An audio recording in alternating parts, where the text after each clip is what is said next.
Bienvenidos. Hoy vamos a meternos en un concepto que, bueno, resuena mucho, ¿no? El del reposo. Y lo haremos mirando un texto de reflexión cristiana que analizamos, titulado Aceptando su reposo. Queremos entender bien qué es este reposo, por qué es tan importante, según esta fuente, y también, bueno, por qué a veces parece que se nos escapa, ¿no? Que no lo alcanzamos. El punto de partida que nos da el material es una invitación muy conocida de Jesús que está en Mateo. Dice: «Venid a mí todos los que estáis trabajados y cargados, y yo os haré descansar». Y hallaréis descanso para vuestras almas. Y eso es clave, me parece. No es solo un descanso físico de parar, sino algo más profundo, para el alma. Exacto. Y esta fuente que estamos viendo pone mucho énfasis en que este reposo se presenta como un alivio real de esas cargas, de las preocupaciones que todos llevamos. Pero, y aquí viene un punto interesante que subraya el texto, no se trata de quedarse quieto sin más. No es pasividad. O sea, no es solo tirarse en el sofá. No. Requiere, según el texto, una decisión. Una decisión activa de poner la confianza en Jesús. Es menos no hacer nada y más confiar activamente, soltar el control, digamos. Apoyarse en algo O alguien. más grande. Eso me recuerda a una analogía que usa el texto que me pareció, bueno, muy gráfica. Compara cómo a veces necesitamos pruebas tangibles, ¿no? Un papel, un ADN para probar la paternidad. Y lo contrasta con la relación con Dios que describe. La fuente como que sugiere que buscar esas pruebas espirituales puede ser erróneo. Que el reposo, como lo pinta, se basa más bien en aceptar una relación que funciona con confianza, con amor incondicional, no con evidencias que podamos juntar. Es una distinción clave, sí. El material sugiere que la seguridad en esta relación no viene de lo que podamos demostrar por fuera. Viene de recibir un amor y un cuidado que, según el texto, son constantes, son fieles, sin importar nuestros méritos o las pruebas que presentemos. Bien, pero entonces, si la invitación es tan clara y la promesa es descanso para el alma, pues la pregunta cae sola, ¿no? Y el texto la hace. ¿Por qué tanta gente, incluso conociendo la promesa, parece que no la vive? Y el material nos lleva a un pasaje en Hebreos, el capítulo 4, que parece dar una pista sobre esta contradicción. Esa es la pregunta central, sí. Y la respuesta que saca de Hebreos 4 es bastante directa. Señala que el mensaje del reposo se anunció antes a la generación del Éxodo y también a los que leían la carta de Hebreos. Pero a los primeros no les aprovechó. ¿Y por qué? Porque la palabra que oyeron no fue acompañada de fe en los que la oyeron. O sea, no era un problema de no saber. La información estaba. Exacto. El conocimiento estaba ahí, pero no se convirtió en confianza vivida. Faltó esa fe activa, esa apropiación de la promesa. Entiendo. Y la fuente refuerza esto con el ejemplo de la generación que salió de Egipto. Tenían la promesa clarísima de entrar en una tierra de reposo, pero casi todos se quedaron fuera. La razón, el texto lo liga directamente a su desobediencia y a su falta de fe, según la narrativa bíblica. Y además, conecta esto con otro texto de Isaías 58. Ahí describe a un pueblo que por fuera parece súper devoto. Buscan a Dios, ayunan, preguntan. Parece que hacen todo bien. Ajá. Pero Dios les dice, a través del profeta, que incluso en esos actos religiosos buscan vuestro propio gusto. Oprimen a otros. No honran el día de reposo como un día para Él, sino que andan en sus propios caminos. Hablan sus propias palabras. Qué fuerte eso. Quiere decir que puedes estar haciendo muchas cosas religiosas, pero si el corazón sigue en lo tuyo, no hay reposo real. Esa es la conclusión a la que apunta la fuente, sí. El punto clave que subraya es este. El reposo verdadero, como lo presenta, no se logra con más esfuerzo religioso. Se alcanza al cesar nuestras propias obras. ¿Y qué serían esas propias obras? Pues el texto lo interpreta como nuestros intentos de justificarnos solos, nuestros esfuerzos por controlarlo todo, nuestras agendas personales que ponemos por delante de la confianza en Dios. Saber sobre el reposo, concluye, no es lo mismo que entrar y vivir en él. Queda claro. La fe activa es la llave, no solo saber. Pero bueno, ¿para qué sirve este reposo? Más allá del alivio personal, tiene un propósito mayor. El texto lo conecta con algo más grande, citando Ezequiel 20:12. Y les di también mis días de reposo, para que fuesen por señal entre mí y ellos, para que supiesen que yo soy Jehová que los santifico. ¿Cómo interpreta la fuente esto de la señal y la santificación. El análisis que hace la fuente es interesante. Ve el sábado, el día de reposo del Antiguo Testamento, no solo como descanso físico, sino como una señal visible, recurrente, de la relación especial, del pacto, entre Dios y su pueblo. Y vamos allá, lo ve como un medio por el cual Dios los santifica. Y aquí, según la interpretación del texto, santificar quiere decir apartarlos, consagrarlos para esa relación única con Él. Distinguirlos. Vale. Eso en el contexto del Antiguo Testamento. ¿Y cómo se aplica al reposo cristiano por fe? Señal, quizás más interna, pero también externa, de que somos aceptados por Dios. Y no por nuestras obras o rituales, sino por la fe. Se convierte entonces en un recordatorio constante de quiénes somos. Hijos de Dios, redimidos. Como dice el texto, comprados por la sangre de Cristo. Así que entrar en este reposo implica reconocer que nuestro valor, todo lo bueno, viene de Él, y confiar totalmente en lo que el texto llama el pacto nuevo en Jesús. Esa idea del reposo como señal de identidad es profunda. Pero el material también mete una advertencia, ¿no? Cita Romanos 10, que habla de gente con celo de Dios, pero no conforme a conocimiento. Y el texto reflexiona sobre algo que suena paradójico. ¿Cómo puedes tener mucha pasión por Dios y al mismo tiempo vivir inseguro espiritualmente? Es una tensión que la fuente explora con cuidado, sí.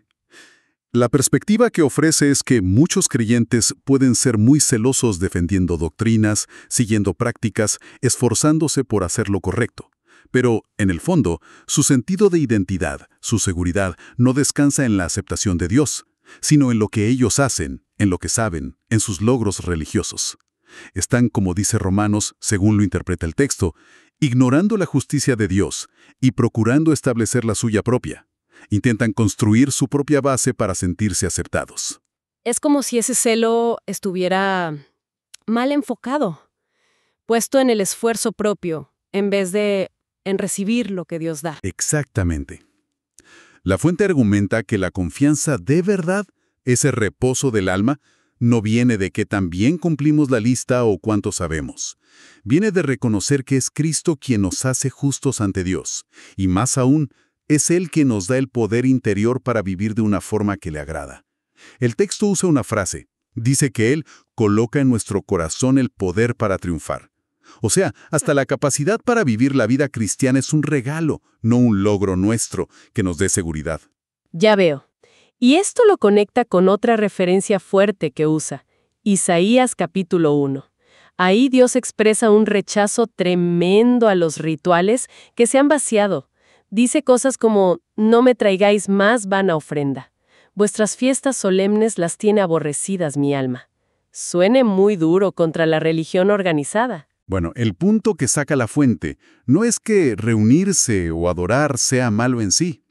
El problema es cuando se vuelve pura forma, desconectado de la fe real, de la confianza en la relación con Dios. Cuando pasa eso, según el texto, pierden su sentido. Incluso pueden estorbar al verdadero reposo. El énfasis tiene que estar en la fe vivida, en el descanso del corazón que confía, no en la apariencia. Esto nos lleva, claro, a la pregunta práctica. ¿Y cómo se vive este reposo cuando las cosas se ponen feas? Porque la vida no es fácil. El texto toca esto al mencionar Lucas 21, que habla de persecución, traiciones, pruebas fuertes, especialmente en los últimos tiempos. ¿Cómo encaja el reposo ahí? Es una pregunta clave, ¿sí? Y el texto es claro. El reposo no es escapar de la realidad, ni una burbuja mágica contra el sufrimiento. Es más bien una postura del corazón en medio de esas dificultades. El llamado que la fuente saca de Lucas 21 es: aunque enfrenten persecución, arrestos, aunque tengan que hablar en situaciones hostiles, la instrucción es mantener un estado de reposo interior. Confianza en Dios. Incluso dice algo de no preocuparse por qué decir. Exacto, Jesús dice, según el pasaje: proponed en vuestros corazones no pensar antes cómo habéis de responder, porque yo os daré palabra y sabiduría. La confianza es que Dios proveerá en el momento. Y luego viene la frase clave que resalta el texto: con vuestra paciencia ganaréis vuestras almas. Y aquí, paciencia la fuente no la interpreta como resignación pasiva. Entonces, ¿cómo? como una perseverancia confiada, una resistencia firme que se alimenta de la fe. Es lo que el texto llama un reposo activo. No se basa en que seamos muy hábiles para sortear la tormenta, sino en creer en la fidelidad de Dios, que nos sostiene a través de ella. Es confiar en que Él sigue al control, aunque todo parezca un caos. Reposo activo, me gusta ese concepto. Rompe con la idea de que descansar es no hacer nada. Aquí es como una actividad interna de confiar sin parar. Y para reforzar esto, el material usa un par de imágenes, ¿verdad? Sí, usa metáforas para que lo veamos mejor. Una es la sonrisa de un bebé. Esa sonrisa no es algo que el niño haga a propósito para agradar.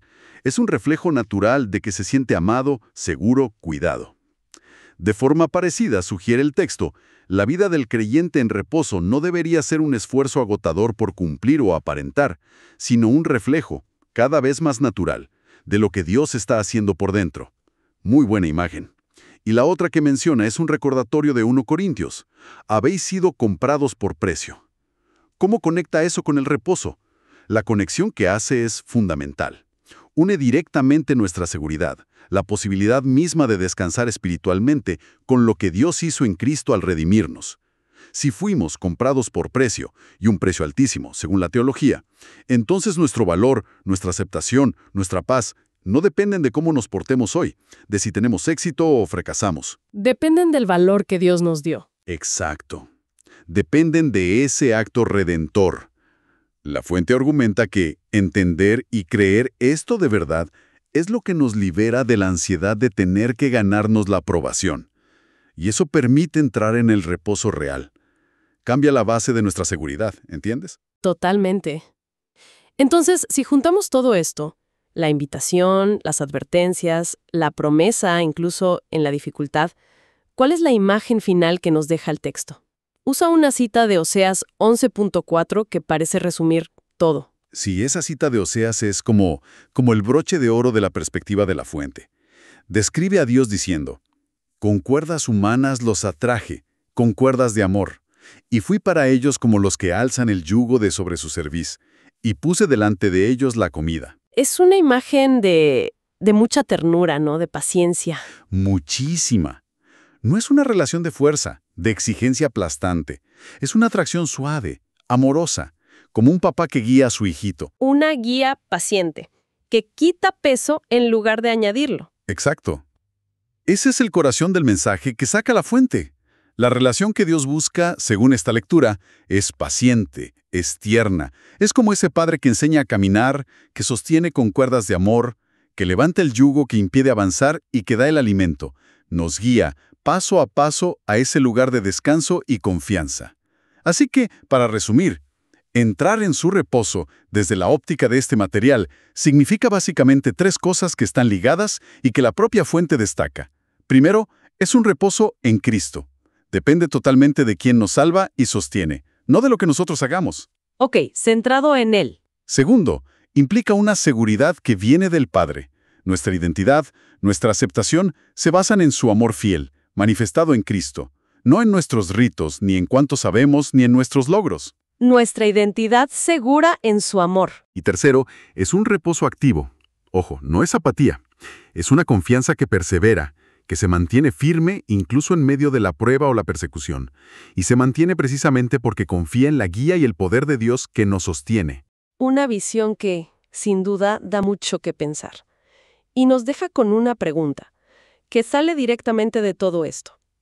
Si el reposo verdadero, según esta fuente lo interpreta de las Escrituras, viene de dejar nuestras propias obras, esos intentos de justificarnos, de controlar, y confiar plenamente en la obra y guía de Dios, bueno, la pregunta para quien nos escucha sería, ¿qué obras o ansiedades personales, quizá muy sutiles, podrían estar impidiendo experimentar esa clase de descanso profundo y activo en la vida diaria? Algo para reflexionar.